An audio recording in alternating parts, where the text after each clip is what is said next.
तो नमस्कार दोस्तों, हम पढ़ रहे हैं अलजेब्रा में मैंने लगभग पार्ट आप लोगों को 18 तक कंप्लीट करवा दिया। ये सारे के सारे वो क्वेश्चंस थे जो प्री में बहुत ही ज़्यादा पूछा जाता है। एसएससी सीजीएल हो, चाहे वो सीपीओ हो, चाहे सीएचएसएल हो, यानी कि कोई भी कॉम्पिटिटिव एग्जाम की बात करता हूँ जिसमें अलजेब्रा आता है, वो सारे के सारे प्री लेवल के क्वेश्चन थे। लेकिन उनमें से भी कई सारे क्वेश्चन ऐसे हैं जो मेन्स में पूछे जाते हैं। लेकिन अब जो हम करने वाले हैं स्पेशली क्या होगा, वो मेन्स के लिए काफ़ी ज़्यादा हेल्पफुल रहने वाला है। ठीक है, तो हम उसका ज़्यादातर पहले डिटेल सॉल्यूशन देखेंगे, फिर मैं इसका इस टाइप के क्वेश्चन का मैं आप लोगों को वैल्यू पुटिंग भी करवाऊंगा। ठीक है, जहां तक पॉसिबल हो पाएगा। तो शुरू करते हैं आज का वीडियो बिना किसी देरी के।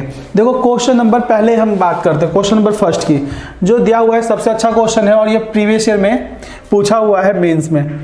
क्वेश्चन नंबर फर्स्ट की मैं बात करता हूं, क्या दिया हुआ है, a plus 1/b is equal to दिया हुआ है b plus 1/c is equal to में c प्लस 1/a। ये हमें दिया हुआ है और हमें फाइंड करना है ए बी सी, ये हमें फाइंड करना है। बहुत ही अच्छा क्वेश्चन है ये। अगर लग रहा हो आपको वैल्यू पुट करने के मेथड से हम इसको सॉल्व कर सकते हैं, तो ये बिल्कुल भी पॉसिबल नहीं है। वैल्यू पुटिंग मेथड से ये सॉल्व हो ही नहीं सकता। हमें इसको कैसे सॉल्व करना है हम देखते हैं। हमारे पास यहाँ तीन इक्वेशन है, a plus 1/b is equal to में b प्लस 1/c। जब मैं इसको सॉल्व करूँगा हर बार, मतलब कि जो फ्रैक्शन में उसको एक साइड कर लेता हूँ और जो बिना फ्रैक्शन में एक साइड कर लेता हूँ।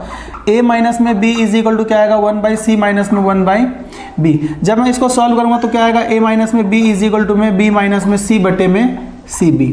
ठीक है, दूसरा इक्वेशन की अगर मैं बात करता हूँ तो दूसरा इक्वेशन क्या मिलेगा मुझे, b प्लस में 1/c इज इक्वल टू में c प्लस 1/a।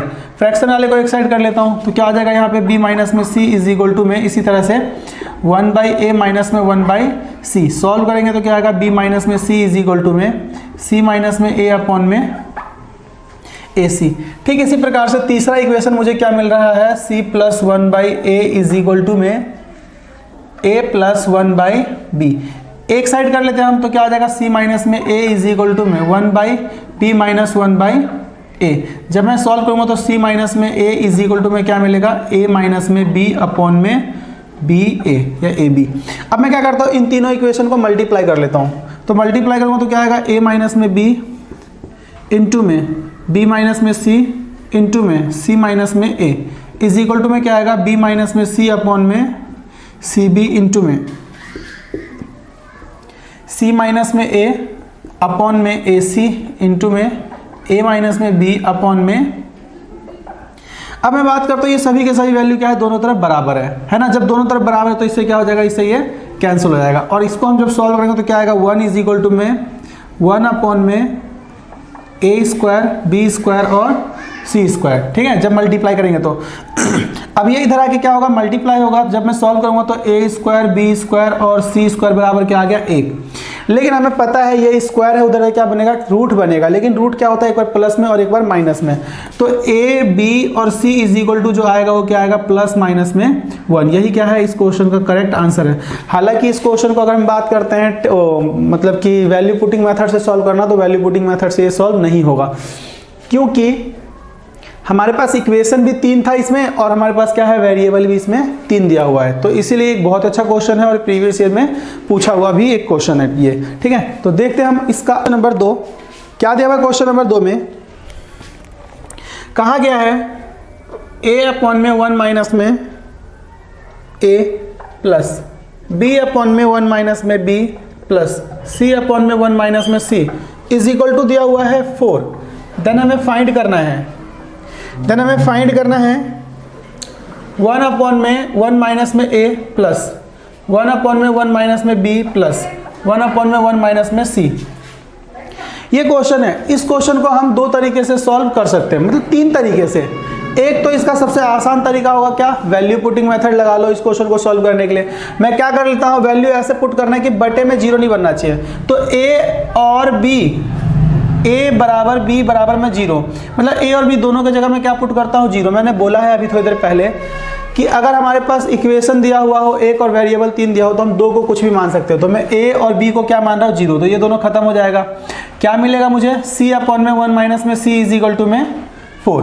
और यहाँ पे हम a का मान हमने 0 पुट किया, b का मान 0 पुट किया, तो 1 और 1 क्या आएगा, 2 प्लस में 1 अपॉन में 1 माइनस में c। अब c का मान देखते हैं यहाँ से निकालते क्या आएगा।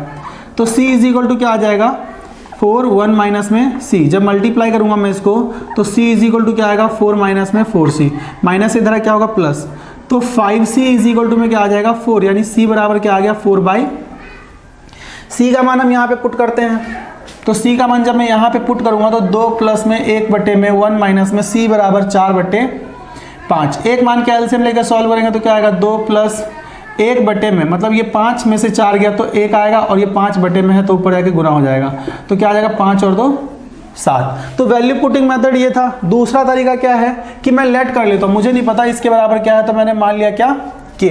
अब के मान लिया तो मैं क्या कर लेता हूँ, इक्वेशन फर्स्ट में से, यहाँ पे इक्वेशन क्या है ये हमारे पास सेकंड, इक्वेशन में क्या करता हूँ इसमें से इसे घटा देता हूँ।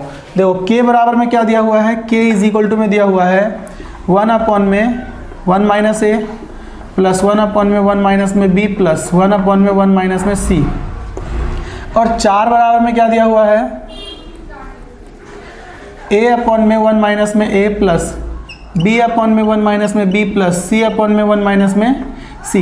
मैं क्या करता हूँ इसमें से इसको घटाता हूँ, समीकरण 1 में से 2 को घटाता हूँ, जब मैं घटाऊंगा तो क्या आएगा k माइनस में 4 इज इक्वल टू में, देखो दोनों का हर क्या है बराबर है, तो डायरेक्ट 1 माइनस में a अपॉन में 1 माइनस में a प्लस 1 माइनस में b अपॉन में 1 माइनस में b प्लस 1 माइनस में c अपॉन में 1 माइनस में c।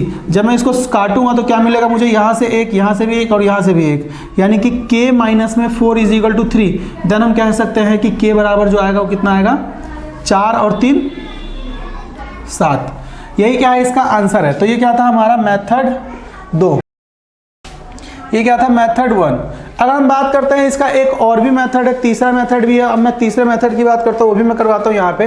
देखो तीसरा इसका करने का क्या तरीका होता है करूँ तो यहाँ पे मैं क्या कर सकता हूँ, इन सब में एक जोड़ देता हूँ। इसमें मैं क्या कर रहा हूँ, एक जोड़ रहा हूँ, इधर भी एक जोड़ रहा हूँ और इधर भी एक जोड़ रहा हूँ। इन सब में मैंने एक एक जोड़ा अगर, तो मैं क्या करूँगा यहाँ पे 3 जोड़ दूंगा। ठीक है, जब मैं जोड़ूंगा तो 1 अपॉन में 1 माइनस में a प्लस में क्या है 1 प्लस b अपॉन में 1 माइनस में b प्लस में 1 प्लस c अपॉन में 1 माइनस में c प्लस में 1 इज इक्वल टू में कितना आ जाएगा 4 और 3 7। जब मैं एलसीएम लेकर के सॉल्व करूंगा तो क्या आएगा 1 माइनस में 1 प्लस में 1 माइनस में a, ये a था यहाँ पे, तो a अपॉन में 1 माइनस में a प्लस b प्लस में 1 माइनस में b अपॉन में क्या आएगा 1 माइनस में b प्लस c प्लस में 1 माइनस में c अपॉन में क्या आएगा 1 माइनस में c इज इक्वल टू 7। तो a से a कैंसिल, b से b कैंसिल, c से c कैंसिल, मतलब घट गया। तो क्या आ गया 1 अपॉन में 1 माइनस में a प्लस 1 अपॉन में 1 माइनस में b प्लस 1 अपॉन में 1 माइनस में c इज इक्वल टू में 7। और यही हमसे क्या किया गया था, पूछा गया था। तो ये इसका क्या है, सॉल्व करने का तीसरा तरीका है। तो उम्मीद करता हूँ ये समझ में आया होगा। अब हम बात करते हैं अगले क्वेश्चन की। दिया हुआ है a इंटू बी इंटू सी बराबर में दिया हुआ है 1। देन हमें फाइंड करने के लिए कहा गया है, फाइंड करने के लिए कहा गया है 1 अपॉन में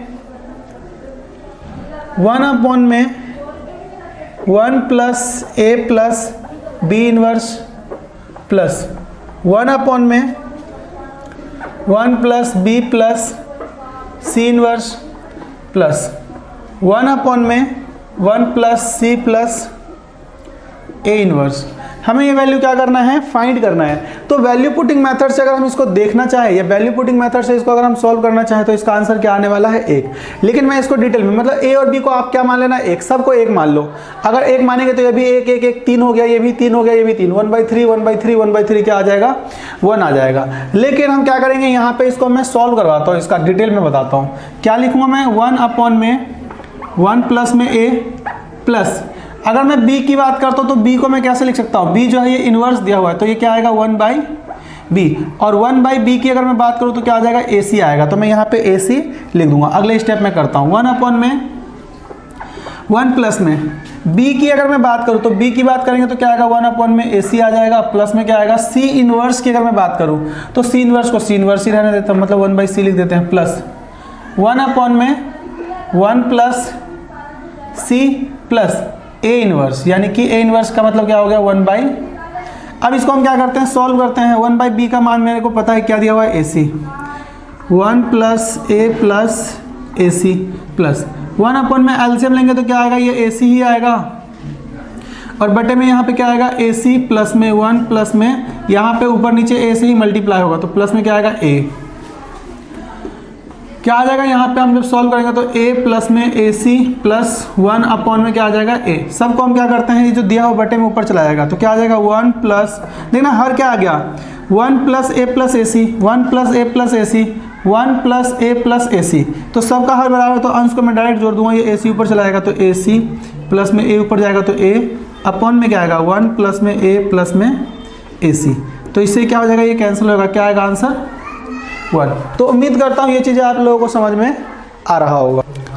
तो हम बात करते हैं एक अगले क्वेश्चन की। दिया हुआ है क्वेश्चन में x अपॉन में 2x प्लस में y plus z is equal to में y बटे में x प्लस 2y प्लस में z इज इक्वल टू में z बटे में x plus y plus 2z is equal to में क्या दिया हुआ है a। तरह में क्या करना है, फाइंड करना है a का मान क्या होगा। तो बहुत ही सिंपल है, इस क्वेश्चन में हम क्या कर सकते हैं, जब तीनों बराबर दिया हुआ है चाहे इसमें कितना ही इक्वेशन दिया हुआ हो, हालांकि मैं इसको डिटेल में बताता हूँ लेकिन ये सब बराबर है x के साथ तो कहीं ना कहीं एक ही कंडीशन में बराबर हो सकता है जब x y z तीनों क्या हो बराबर हो। अगर मैं x y z तीनों को बराबर रखूंगा तो a इज इक्वल टू में जो वैल्यू बनेगा, हालांकि इसका सॉल्यूशन ये नहीं है जो मैं करवा रहा हूँ, लेकिन यहाँ पे तीनों बराबर है तो एक ही कंडीशन में बराबर हो सकता है जब x y z तीनों क्या होगा बराबर होगा। तो मैं यहाँ पे लिख सकता हूँ x अपॉन में 2x प्लस में इस ये y भी बराबर है तो ये भी x प्लस में क्या आ जाएगा z भी बराबर है तो x। तो क्या आ गया x बटे में 2x 3x और एक 4x। तो x से x क्या होगा कैंसिल हो गया तो 1/4 क्या आ गया a का मान आ गया। लेकिन इसको ऐसे नहीं करना, इसको मैं डिटेल में बताता हूँ क्योंकि इसके 4 इक्वेशन दिए ही हुए हैं हमें, ठीक है। तो मैं क्या कर लेता हूँ, ये k दिया हुआ है ना तो x बराबर जो आएगा वो क्या आएगा 2x, x बराबर जो आएगा a रखता हूँ मैं तो a इंटू में 2x प्लस में y प्लस में z। फिर y बराबर हम बात करते हैं y इज इक्वल टू में क्या आ जाएगा a x plus 2y plus में z। और z की हम बात करते हैं तो z बराबर क्या आएगा a plus x plus y plus 2z। ठीक है, अब इन सबको हम क्या करते हैं आपस में ऐड कर देते हैं। इन सबको ऐड करेंगे तो क्या आएगा x plus y plus z। a common निकल जाएगा बाहर और जब ऐड करेंगे 2x 3x और एक 4x, 4x प्लस में 4y प्लस में 4z। जब हम इसको सॉल्व करेंगे तो 4 कॉमन निकल जाएगा बाहर, जब मैं इसको सॉल्व करूंगा तो 4 कॉमन बाहर आ जाएगा। मैं एक बार लिख देता हूं यहाँ पे x plus y plus z बराबर में क्या आ जाएगा 4a इज इक्वल टू में x plus y plus z। इससे क्या हो जाएगा ये कैंसिल हो जाएगा, क्या आ गया 1 आ गया, यानी कि 4a इज इक्वल टू में क्या आया 1। तो a का मान क्या आएगा 1/4। तो इसका सॉल्यूशन कुछ इस तरह से होगा। तो हमें क्या करना है, इसको सॉल्व करना है। तो हम उम्मीद करते हैं आप लोगों को ये चीज़ें जो है आज का सेशन समझ में आया होगा। हालांकि मैंने आज थोड़ा कम ही क्वेश्चन लिया है। तो आज के लिए इतना ही। Thank you and bye bye.